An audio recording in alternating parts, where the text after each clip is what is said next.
The morning of March 6, 1944, broke cold and gray over Berlin. At Luftwaffe fighter bases ringing the capital, Doberitz, Jüterbog, Verneuken, mechanics hurried through their pre-dawn routines, their breath steaming in the frigid air. The Bf-109s and Fw-190s stood in revetments, frost glittering on their angular wings. Ground crews knew the drill by heart. Check the ammunition belts, top off the fuel tanks, warm the engines. The bombers would come today. They always came when the weather cleared enough for formation flying. Major Gunther Specht stood in the operations room at Doberitz, nursing bitter ersatz coffee and studying the weather map.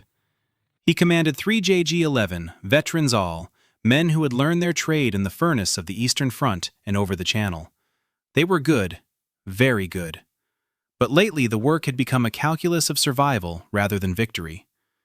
The Americans came in their hundreds, flying fortresses and liberators stacked in combat boxes that bristled with 50 caliber machine guns. Attacking them was like flying into a storm of steel.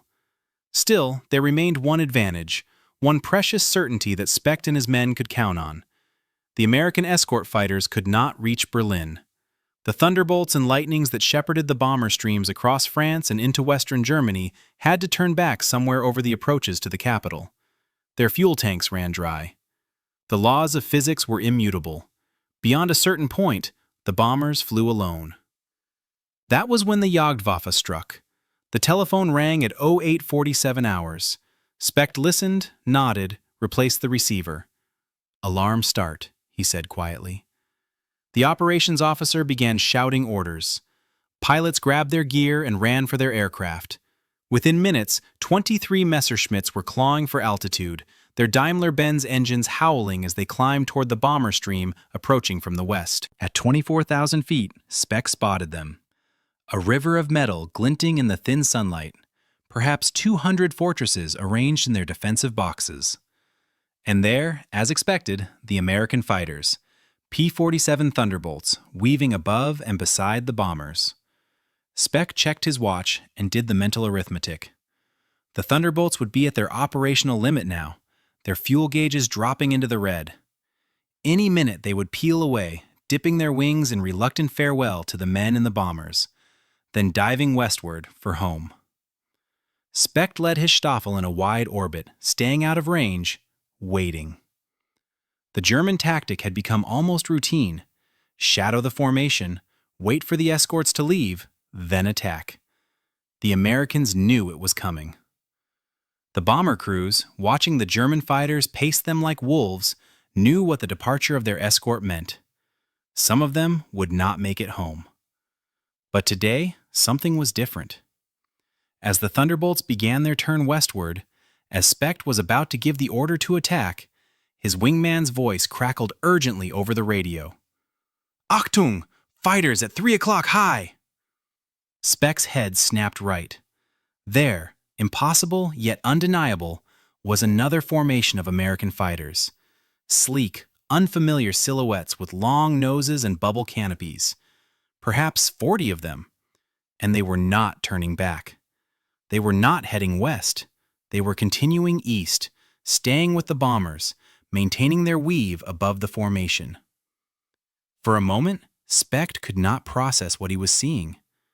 It violated every lesson the Luftwaffe had learned over the past year of fighting the daylight offensive.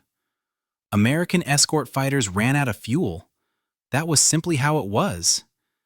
Yet here they were, these strange new aircraft, hundreds of kilometers deep into the Reich, and showing no sign of leaving. "What are those?" someone asked over the radio, voice tight with confusion. Before anyone could answer, the new American fighters dropped their external fuel tanks, silver cylinders tumbling away through the thin air, and rolled into attack dives. Their engines screamed as they plunged toward the German formation. Specht keyed his microphone. "All aircraft, brake and engage. Maintain altitude advantage if possible." Then he hauled his 109 into a hard climbing turn, trying to gain position, trying to understand what was happening even as his world was being rewritten by the presence of these impossible aircraft over the heart of the Third Reich. The Americans came on with terrible purpose. They had fuel to fight. They had fuel to stay. And in that moment, as tracer fire began to stitch the sky over Berlin, the balance of the air war shifted forever. For 18 months, the United States Army Air Forces had been learning a brutal lesson over Europe. Daylight precision bombing, the cornerstone of American air doctrine, was far more costly than anyone had imagined. The theory had been elegant, even seductive. Heavy bombers, fortresses and liberators, would fly in tight defensive formations, their massed machine guns creating overlapping fields of fire that would shred any fighter foolish enough to attack. They would strike with precision at the industrial heart of Nazi Germany, destroying factories, refineries, and marshalling yards with surgical accuracy. Fighter escort would be helpful, but not essential. The bomber, doctrine insisted, would always get through. Reality had other ideas. The raids of 1943 told a different story, written in blood and twisted aluminum across the skies of Germany. In August, the raid on Schweinfurt's ball bearing plants cost 60 bombers, 600 men killed or captured. In October, a second Schweinfurt mission lost another 77 fortresses. The mathematics were unsustainable. Aircrew losses exceeded replacement rates. Some bomber groups lost more than half their aircraft in a single mission. Men flew their tours knowing the odds were against them ever completing 25 missions. The problem was simple to state, fiendishly difficult to solve. The Luftwaffe waited beyond the range of escort fighters and then attacked with overwhelming force. The P-47 Thunderbolt was a magnificent fighter, rugged, powerful, deadly in a dive. Pilots loved its 850 caliber machine guns and its ability to absorb punishment and bring them home. But the Thunderbolt was heavy, weighing nearly 8 tons fully loaded, and its radial engine drank fuel voraciously. Even with external tanks, its effective combat radius was perhaps 475 miles. Berlin lay 600 miles from the English coast. The P-38 Lightning, with its twin engines, could reach farther, perhaps 520 miles, but it was complicated, suffered chronic engine problems in the cold upper atmosphere, and was never available in sufficient numbers.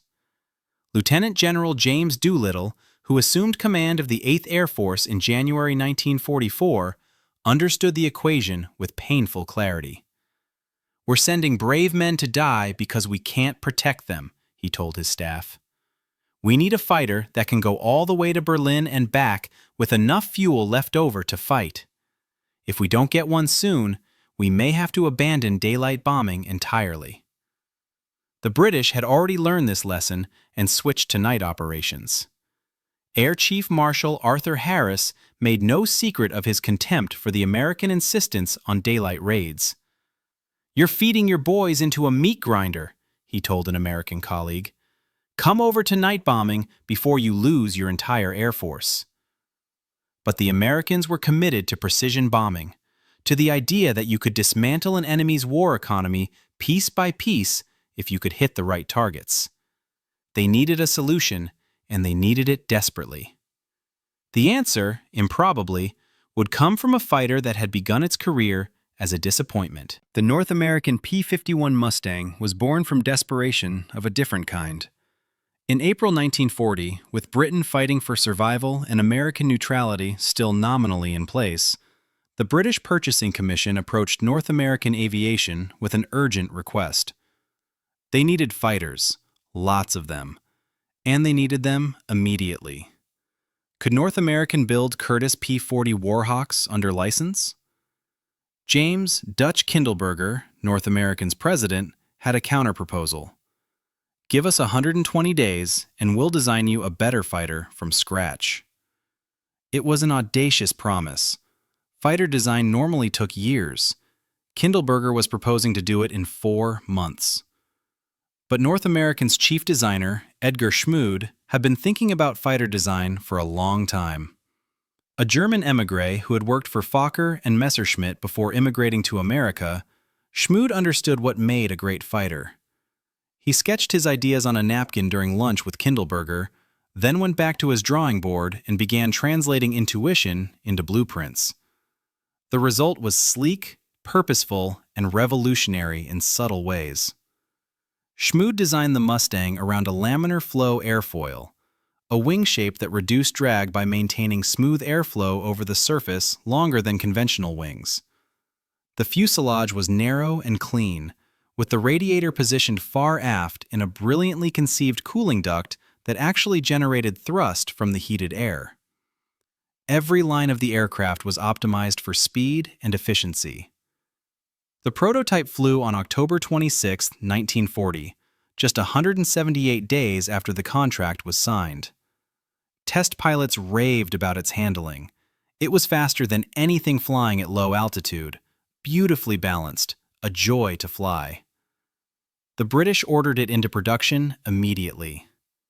But there was a problem, a fundamental flaw that would nearly consign the Mustang to obscurity: its engine. The Allison V17 tin engine that powered the early Mustangs was a solid, reliable piece of American engineering.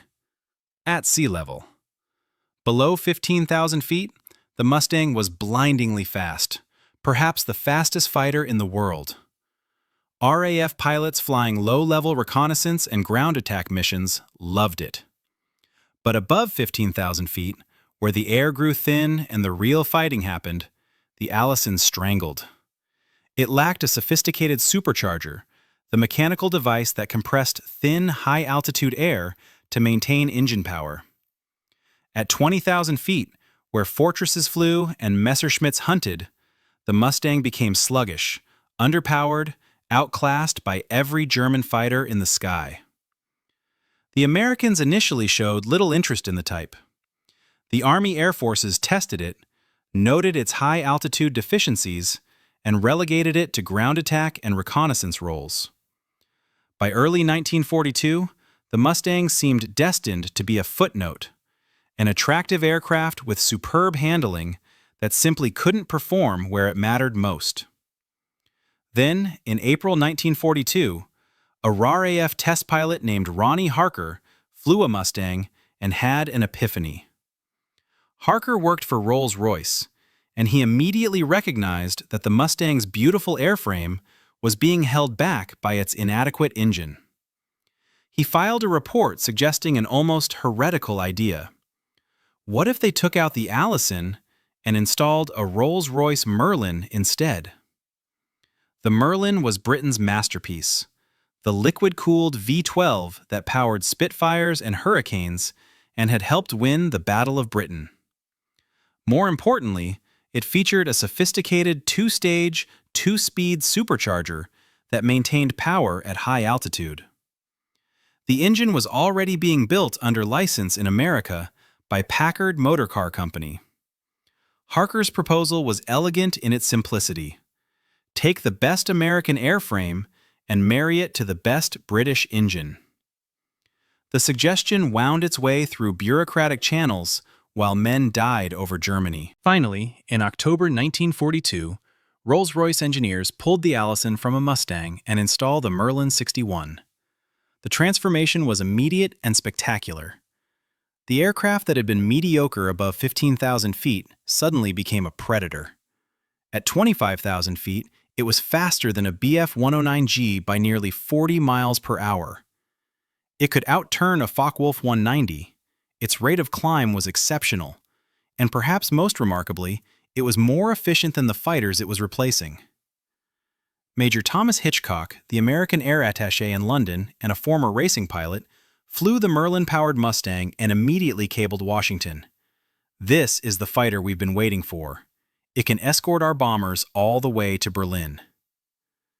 In the summer of 1943, North American began producing the P-51B with the Packard-built Merlin V1650-3.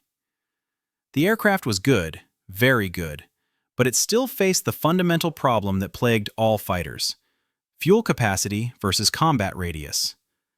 The P-51B carried 269 gallons of internal fuel, significantly more than a P-47's 205 gallons. But Berlin was still beyond reach, especially if you wanted any fuel left for combat.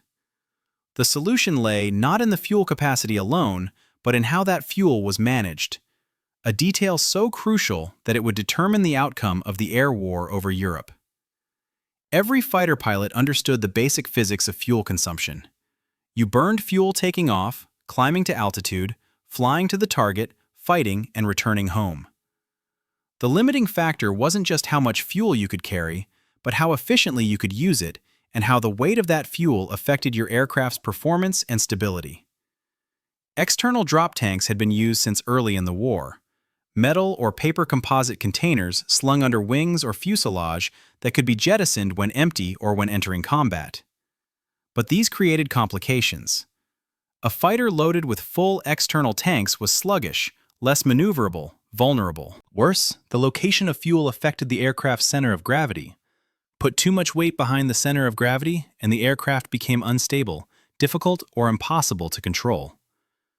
North American's engineers, working with Army Air Force's technical staff, developed an elegant solution that was far more sophisticated than it appeared.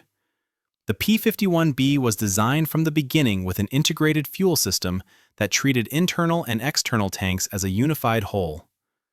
Two 75-gallon drop tanks could be mounted under the wings, but the crucial innovation was in the fuel management system, the sequence in which fuel was consumed and how it was transferred between tanks. The system worked like this. The pilot took off and climbed using fuel from the internal fuselage tank, located just behind the cockpit near the aircraft's center of gravity.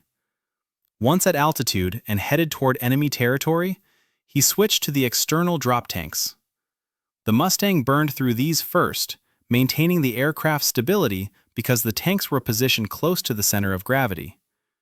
When the externals were empty, or when enemy fighters appeared, the pilot could jettison them with a simple lever pull, instantly restoring the aircraft's performance. But here was where North American's designers showed true brilliance. They didn't stop with simple drop tanks. They engineered a fuel system that allowed the pilot to manage his aircraft's center of gravity throughout the mission, maintaining optimal handling characteristics even as thousands of pounds of fuel were consumed. The P-51B actually had 5 separate fuel tanks, 2 main tanks in the wings holding 92 gallons each, an 85-gallon fuselage tank behind the cockpit, and provisions for 2 75-gallon external drop tanks. The total capacity, 469 gallons, was impressive but not unprecedented. What made the difference was the plumbing and the sequencing. The fuselage tank presented a particular challenge. Located aft of the cockpit, it sat well behind the aircraft's center of gravity.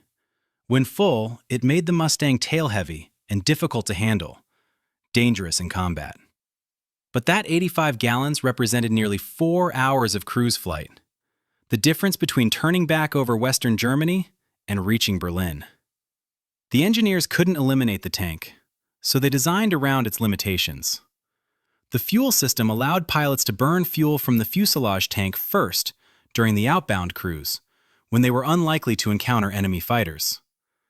By the time they reached the combat zone, the fuselage tank would be empty, or nearly so, and the aircraft's handling would be back to normal. The wing tanks, positioned near the center of gravity, provided fuel for combat and the return journey. It was an elegant dance of weight and balance, invisible to anyone watching the aircraft fly, but absolutely critical to its success. Colonel Don Blakesley, who would lead the first Mustang mission to Berlin, spent hours with his pilots drilling fuel management procedures. "Listen carefully," he told them in a briefing at Debden in February 1944. "This airplane will take you to Berlin and back, but only if you manage your fuel correctly. Use the wrong tank at the wrong time, and you'll either run dry 50 miles from home, or you'll be tail-heavy and some German will shoot you down. Learn the sequence. Practice it until it's automatic. Your life depends on it." The pilots learned. They practiced fuel panel drills until they could switch tanks blindfolded. They studied cruise control procedures, learning to lean the mixture and adjust the propeller pitch to squeeze every mile from every gallon. They discovered that the Mustang, flown correctly, was almost miserly with fuel compared to the Thunderbolt. At 25,000 feet, cruising at 280 miles per hour, the Merlin engine sipped fuel at barely 65 gallons per hour. A P-47 under similar conditions burned nearly 100 gallons per hour. The mathematics suddenly worked.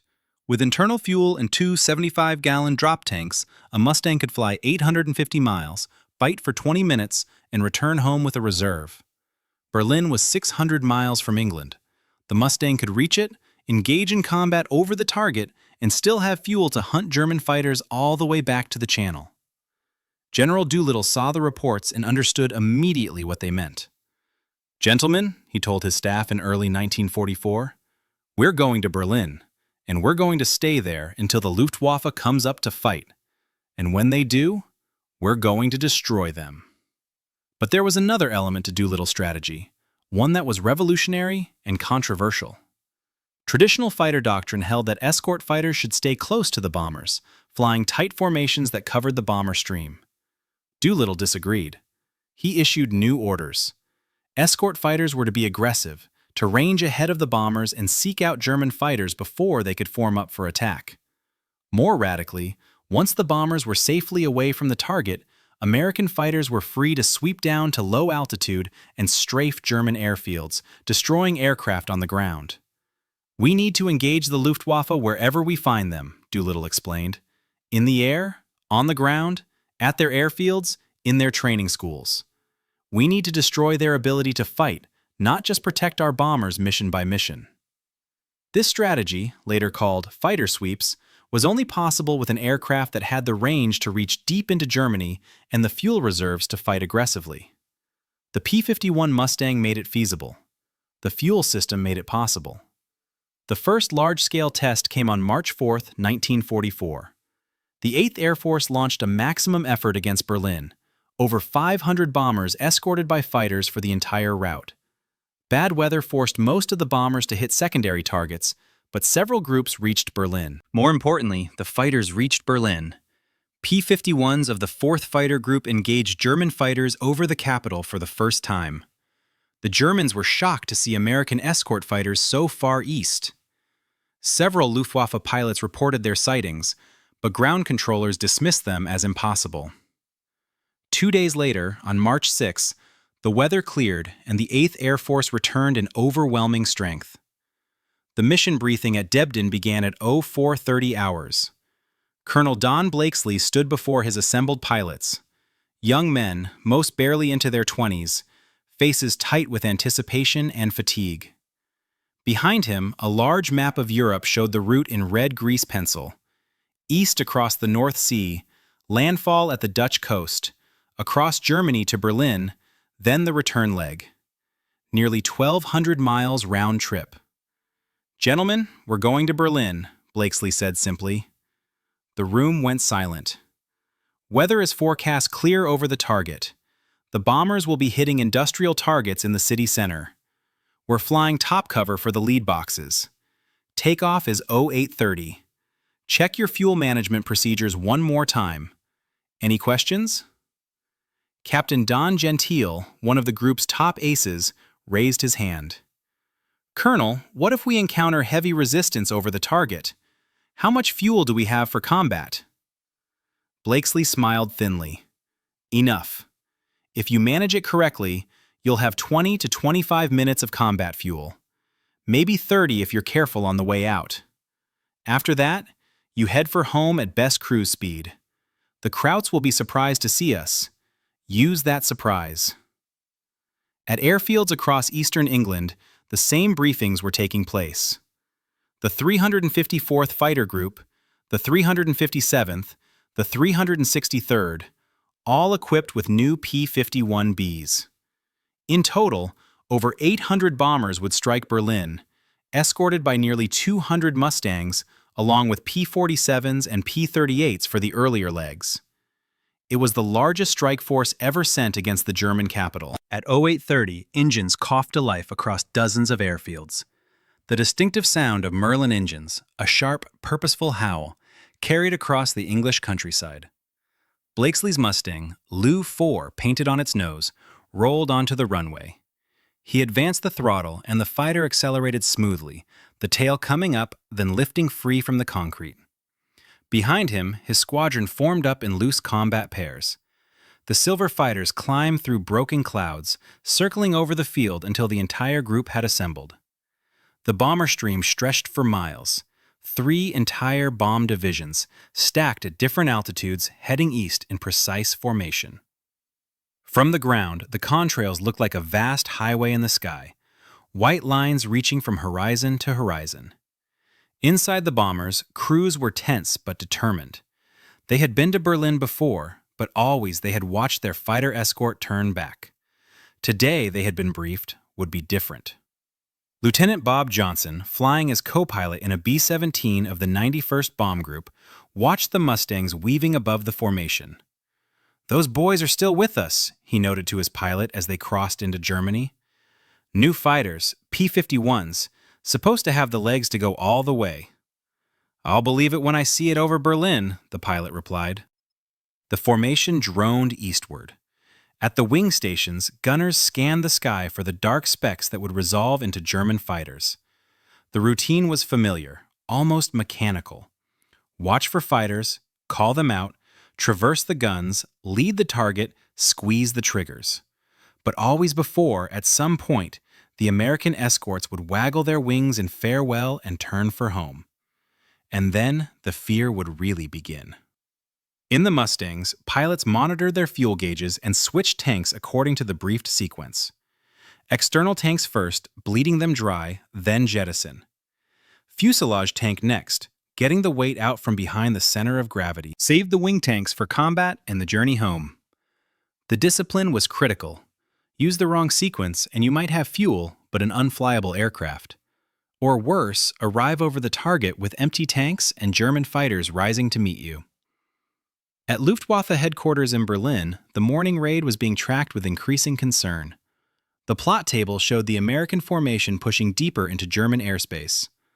Controllers directed fighter units to intercept positions, calculating the point where the American escorts would have to turn back. That was where the Jagdwaffe would strike, where they always struck. Major Heinz Bahr, an ace with over 200 victories, took off from Brandis with his Gruppe at 1020 hours. His orders were clear: orbit northeast of Berlin, wait for the American escorts to depart, then attack the bombers in coordination with other Gruppen. It was a proven tactic. The Germans knew almost to the minute when the P-47s and P-38s would reach their fuel limits and turn back.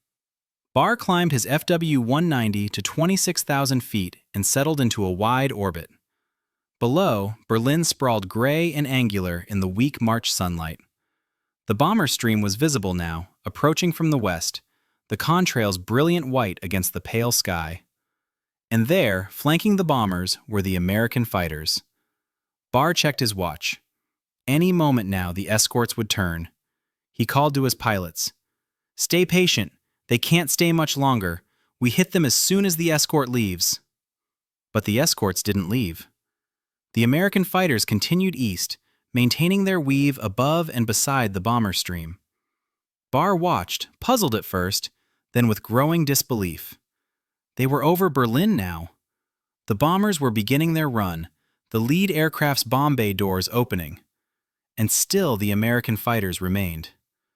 "Control, this is Bahr," he radioed. "The American escorts are still here, over Berlin. I repeat, American single-engine fighters over Berlin." There was a pause, then the controller's voice, skeptical.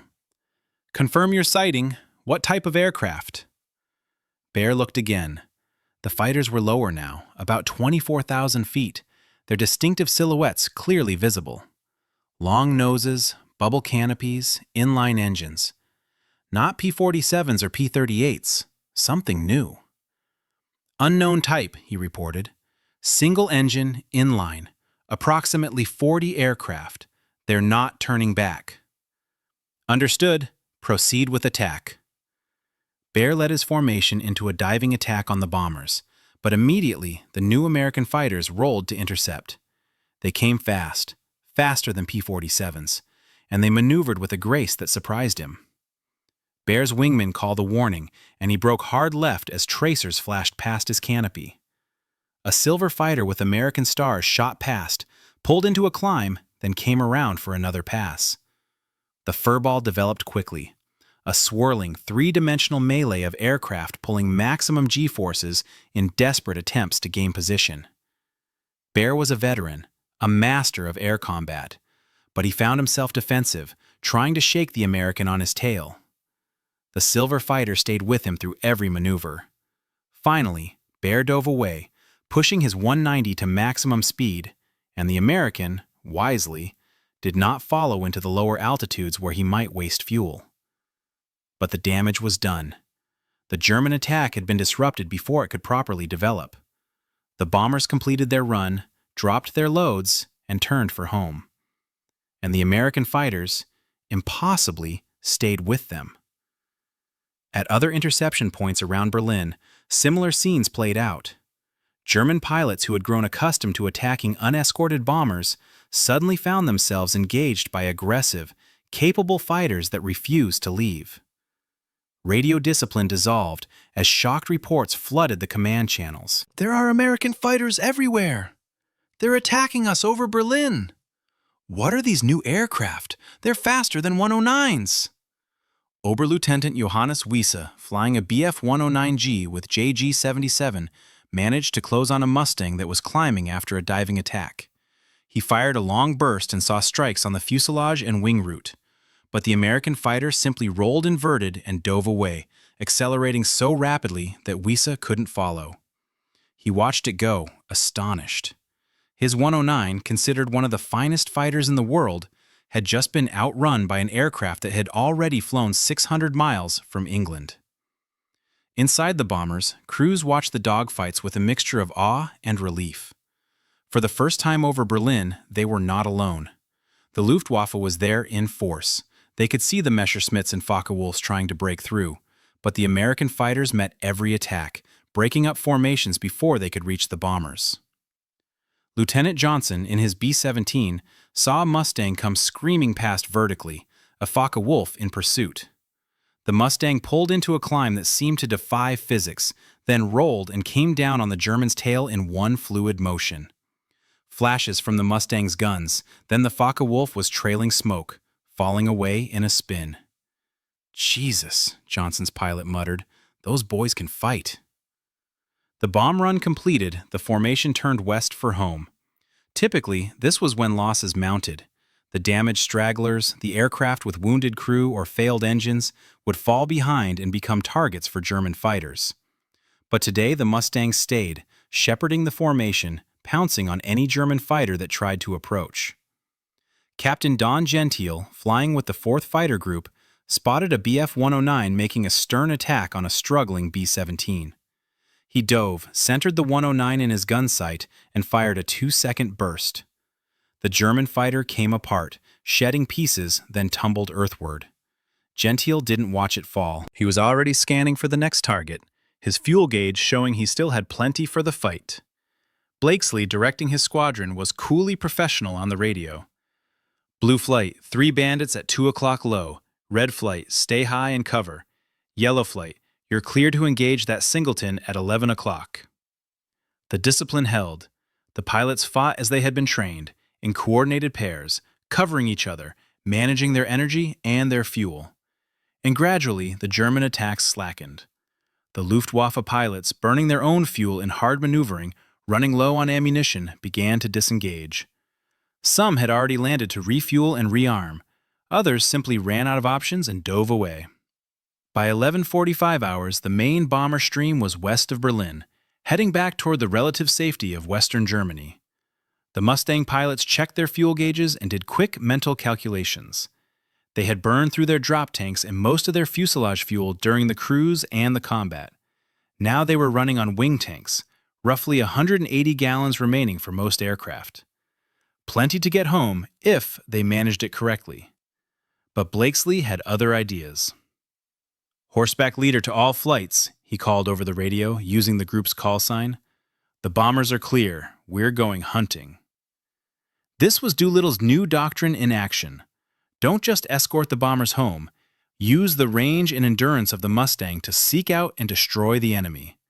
Make the Luftwaffe afraid to fly in their own sky. Blakesley led his squadron down from 24,000 feet, descending in a wide spiral toward a Luftwaffe airfield he had marked on his map, Gardelegen, northwest of Berlin. Intelligence had reported it as a base for Bf-109s. As they dove, the air grew thicker, warmer. The engine noise changed pitch. At 8,000 feet, Blakesley leveled out and throttled back, his pilots spreading into line abreast for a strafing run. The airfield appeared ahead. Runways, hangars, revetments, and dozens of aircraft parked in neat rows. Some were clearly fighters, others looked like trainers. Ground crews were visible as tiny figures moving between the aircraft. They had perhaps 10 seconds of warning before the Mustangs arrived. Blakesley picked a Bf-109 parked near a fuel truck, centered it in his gun sight, and fired. 6 .50 caliber machine guns converged, the combined firepower ripping through aluminum and fuel tanks. The 109 erupted in flame. The fuel truck exploded a moment later, a rising fireball that caught a second fighter. The other Mustangs followed in stream, each pilot selecting targets, firing short bursts, moving on. The airfield defenses, light anti-aircraft guns positioned around the perimeter, opened fire, sending up streams of tracer. One Mustang staggered as 20mm shells struck its wing, but the pilot held his course, completed his firing pass, and climbed away with the formation. In less than 2 minutes, the attack was over. Blakesley led his squadron back up to altitude, heading west at cruise power. Behind them, Gardelegen burned. Intelligence would later assess 12 aircraft destroyed on the ground, another 5 damaged. But the real impact went beyond the numbers. The psychological effect of being attacked at their own bases, far inside Germany, by fighters that were supposed to lack the range to be there, was devastating. Similar attacks were happening at airfields across eastern Germany. The 354th Fighter Group hit Ludwigslust. The 357th strafed Brandenburg. Wherever Mustang pilots spotted targets of opportunity, airfields, trains, trucks, they attacked. It was a new kind of air war, one where American fighters could range freely across Germany, limited only by fuel and ammunition. The return flight was long, but uneventful for most groups. The Mustangs climbed back to 22,000 feet and settled into cruise configuration. Propeller set to 2,200 RPM, mixture leaned, manifold pressure at 31 inches. The pilots constantly monitored their fuel, switching to the fullest tank when the gauge on the current tank showed low. Every gallon mattered. The North Sea still lay ahead, and ditching in those cold waters meant hypothermia in minutes. Lieutenant Hubert "Hub" Zemke, leading the 56 Fighter Group in their P-47s, watched the Mustangs pass overhead during the return leg. The Thunderbolts had escorted the bomber stream partway in, but had turned back as their fuel ran low, just as they always did. Now, hours later, the Mustangs were coming home from Berlin. Zemke, one of the most experienced fighter leaders in the 8th Air Force, understood immediately what he was witnessing. "That airplane changes everything," he told his wingman over the radio. "The Krauts can't hide anymore. We can go anywhere they can go, and we can stay there longer." At Doberitz, Major Gunther Specht landed his Bf-109 and climbed wearily from the cockpit. His ground crew surrounded him with questions, but he waved them off. He was alive, his aircraft was damaged but repairable, but 2 of his pilots had not returned. He had no idea if they had been shot down or had simply run out of fuel and crashed. In the operations room, Specht filed his after-action report. The intelligence officer, a Hauptmann with years of experience, listened to his account of American single-engine fighters over Berlin, then frowned. "Major, are you certain about this? Single-engine fighters from England to Berlin?" Specht's exhaustion flared into anger. "Do you think I can't identify an aircraft? They were there. New type, very fast, excellent maneuverability, and they had fuel to fight." The intelligence officer made careful notes, but Specht could see the skepticism in his eyes. It didn't matter. Within hours, reports would flood in from every Jagdgeschwader that had flown that day. The evidence would be overwhelming and impossible to dismiss. American single-engine fighters had reached Berlin and fought there, and then returned home. By nightfall on March 6th, the Luftwaffe High Command was holding emergency conferences. General Adolf Galland, the fighter commander, read through the compiled reports with a sinking feeling. Galland was no fool. He had been warning his superiors for months that Germany was losing the air war. Now the Americans had demonstrated a capability that changed the strategic equation entirely. They can escort their bombers anywhere in the Reich, he told Reichsmarshal Hermann Göring that evening. Our tactic of waiting for the escorts to turn back is obsolete. We must either attack through the fighters, accepting heavy losses, or concede control of the daylight skies. Göring, bloated and increasingly detached from reality, refused to believe it. Impossible, he declared. No single-engine fighter has that range. Your pilots are mistaken, or they're seeing twin-engine aircraft. Galland placed the reconnaissance photographs on the desk, images captured by a brave Luftwaffe photo reconnaissance pilot who had approached the returning American formation. The photographs clearly showed single-engine fighters with distinctive long noses and inline engines. These are not P-38s, Herr Reichsmarschall. These are a new type. The debate would continue for days, but the operational reality was already clear to the men who flew and fought. The Americans could now reach any target in Germany with fighter escort. The sanctuary of distance had vanished. Over the following weeks, the pattern repeated with devastating consistency. On March 8th, over 600 bombers struck Berlin again, escorted by Mustangs for the entire route. The Luftwaffe attempted to mass fighters for a decisive battle, but American fighters disrupted every forming attack. German losses were severe. Over 80 fighters destroyed in air combat and strafing attacks. The Americans lost 35 bombers and 18 fighters. Painful, but sustainable numbers. The loss ratios told the story. In missions where the bomber stream had lost fighter escort, German fighters typically destroyed 50 to 70 bombers for every 10 Luftwaffe aircraft lost. Now, with continuous escort, those ratios were inverted. The Americans were losing 1 bomber for every 3 or 4 German fighters destroyed. More critically, Germany could not replace its losses. The Luftwaffe had perhaps 2,000 single-engine fighters operational in early 1944. They were losing them at a rate of 250 to 300 per month in combat, accidents, and ground attacks. The training pipeline could not keep pace. Worse, the experienced pilots, men like Specht, Baer, and Wiese, who had learned their craft in years of combat, were being killed or wounded faster than they could be replaced. The Americans, by contrast, had a seemingly endless supply of aircraft and trained pilots. In early 1944, North American aviation was producing nearly 500 Mustangs per month.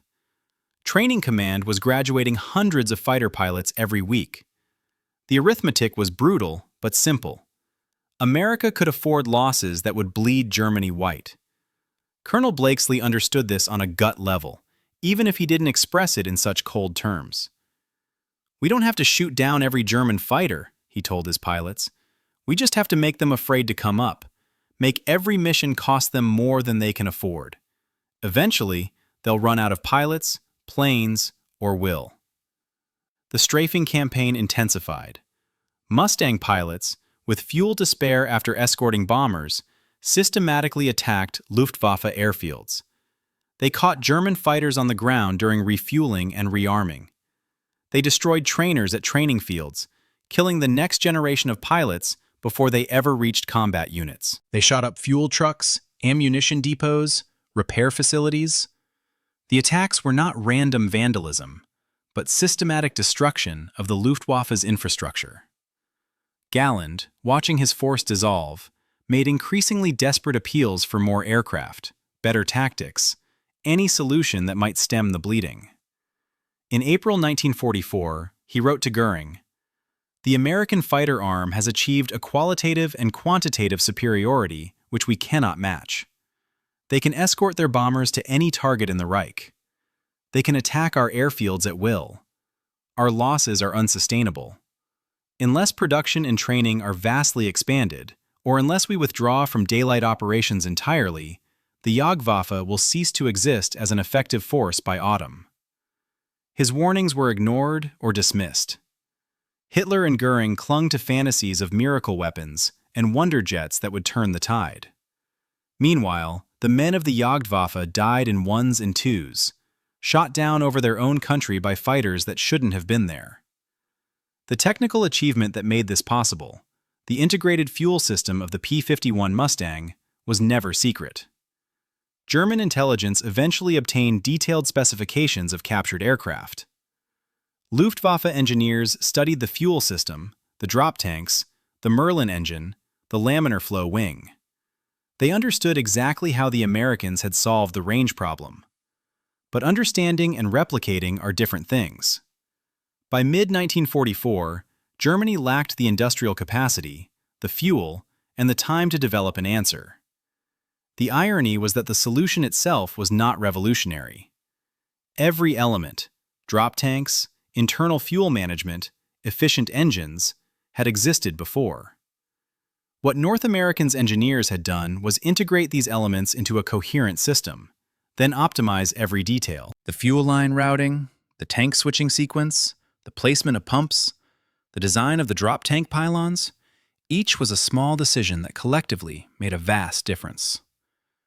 Edgar Schmude, the chief designer, would later say, "We did not invent anything new. We simply paid attention to details that others overlooked. The difference between a good aircraft and a great one is often a matter of inches. Where you place a fuel tank, how you route a fuel line, whether you add 10 pounds here or remove 5 pounds there." The P-51 Mustang was not the most heavily armed American fighter. The P-47 carried 8 guns to the Mustang's 6. It was not the most rugged. The Thunderbolt could absorb far more battle damage. It was not the fastest at low altitude. Several German fighters were quicker below 10,000 feet. But it was the most efficient, the most balanced, the most carefully optimized for the specific mission of long-range escort. And in war, efficiency often matters more than raw capability. By May 1944, the 8th Air Force was conducting missions deep into Germany almost daily, weather permitting. The Mustang had become the dominant fighter, equipping more groups than P-47s and P-38s combined. Bomber losses had dropped to manageable levels, typically 3 to 4% per mission, instead of the catastrophic 10 to 15% of 1943. The Luftwaffe was forced into an impossible position: rise to fight and be destroyed by American fighters, or stay on the ground and allow the bombers to devastate German industry unopposed. German pilots who survived these months remembered them as a nightmare. Oberleutnant Johannes Wiese, who flew until war's end, recalled, "After March 1944, we were no longer fighting a battle we could win. We were simply trying to survive long enough to make some difference. The Americans could go anywhere, stay as long as they wanted, and we could not stop them." When the Mustangs appeared over Berlin that first time, we knew, even if we did not say it aloud, that we had lost the air war. The strategic consequences extended beyond the air. With air superiority established, the Allies could prepare for the invasion of France without fear that the Luftwaffe would interfere decisively. The Germans had to disperse their aircraft production, hiding factories in forests and mountains, which reduced efficiency dramatically. Pilot training was curtailed because the Americans were destroying trainers and training fields. Fuel became critically scarce as refineries were bombed repeatedly. The entire German war economy began to crumble under the weight of round-the-clock bombing. RAF by night, Americans by day, all protected by fighters that the Luftwaffe could no longer challenge effectively. On April 8, 1944, the 8th Air Force launched a mission that would have been unthinkable a year earlier. A strike on aircraft factories in Brunswick, deep in central Germany, with a fighter sweep to Berlin and beyond by aircraft freed from close escort duties. Over 100 Mustangs ranged across eastern Germany, strafing airfields, attacking trains, shooting down any Luftwaffe aircraft they encountered. It was a demonstration of absolute air superiority, American fighters operating over Germany as if it were their own territory. Major Gunther Specht flew his last combat mission that day. His Bf-109 was hit by a Mustang during takeoff from Doberitz, caught while climbing through 2,000 feet, vulnerable and slow. He managed to bail out with severe burns and spent the rest of the war in hospital. His Gruppe had lost 75% of its pilots killed or wounded since January. New replacements arrived with barely 100 hours of flight time, young men who died within days or weeks of joining the unit. The mathematics of attrition had become inexorable. The final accounting came in the summer of 1944. Between January and June, the Luftwaffe lost over 2,200 fighter pilots killed, missing, or permanently wounded. More than twice the number of trained pilots Germany could produce in that period. American losses were substantial, nearly 900 fighters destroyed in the same time frame. But replacements arrived in endless streams. By D-Day, June 6, 1944, the Luftwaffe could muster barely 300 fighters over France against an Allied force of over 5,000 aircraft. The invasion proceeded almost without interference from German air power. General Dwight Eisenhower, Supreme Allied Commander, would later write, "The long-range fighter, particularly the P-51 Mustang, was the weapon that made victory in Europe possible. Without it, we could not have bombed Germany effectively, could not have won air superiority, could not have invaded France with acceptable casualties. The Mustang didn't win the war alone, but it created the conditions that made winning possible." The genius of the Mustang lay not in any single spectacular feature, but in the accumulated wisdom of 1,000 small decisions. The fuel system, those pumps and lines and carefully sequenced tanks, represented a kind of engineering that receives little recognition because it is invisible. No one watching a Mustang streak across the sky could see the elegance of its fuel management. But without it, the aircraft would have been merely good instead of revolutionary. This is perhaps the deepest lesson.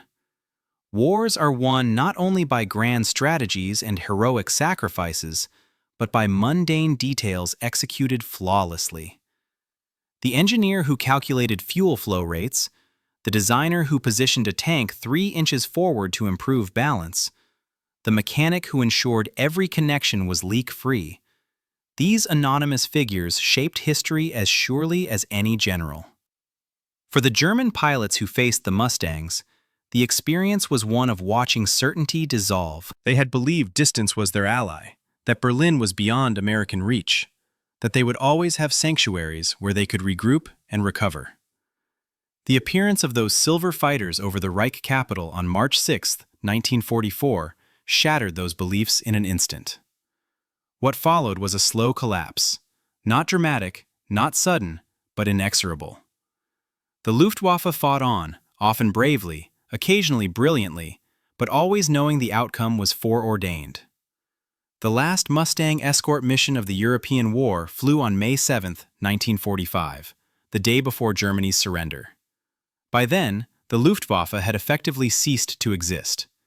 The Mustangs flew unopposed, their pilots more likely to see bombed-out airfields and abandoned aircraft than any aerial opposition. The war they had been designed to fight was over. In the decades since, the P-51 Mustang has been celebrated as one of history's great fighter aircraft, and rightfully so. Its performance was exceptional, its handling superb, its versatility remarkable. It served in every theater of World War II and continued in military service for decades afterward. But its greatest achievement was not its speed or its firepower or even its beauty. Its greatest achievement was solving a problem that threatened to make strategic bombing impossible: the problem of distance. The Mustang compressed geography. It made Berlin as vulnerable as Hamburg, Munich as reachable as Frankfurt. It transformed the calculus of air warfare from a question of "where can we strike?" to "where do we choose to strike?" That transformation, more than any single battle, more than any number of victories, decided the air war over Europe. When historians examine the turning points of the Second World War, they typically focus on grand battles: Stalingrad, Midway, Normandy.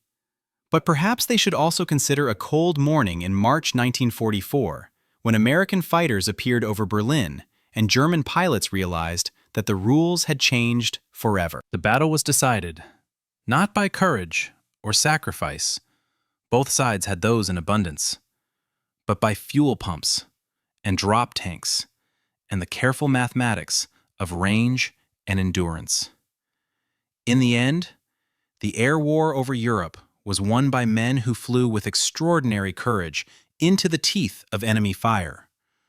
But it was made winnable by engineers who understood that victory often depends on making fuel flow from one tank to another at exactly the right moment, who knew that the difference between defeat and triumph can be measured in gallons and miles, who proved that sometimes the most revolutionary weapon is simply an old idea executed with obsessive attention to detail. The contrails that stretched from England to Berlin and back, those white lines drawn across the European sky day after day, month after month, told a story written in physics and determination. They announced that American industry could outproduce, American technology could out-innovate, and American pilots could outfight any opponent. But above all, they proved that wars are won by those who master not just the grand gestures, but the small, crucial details that others overlook. The P-51 Mustang was such a detail. 6 tons of aluminum, steel, and precision engineering that changed the world.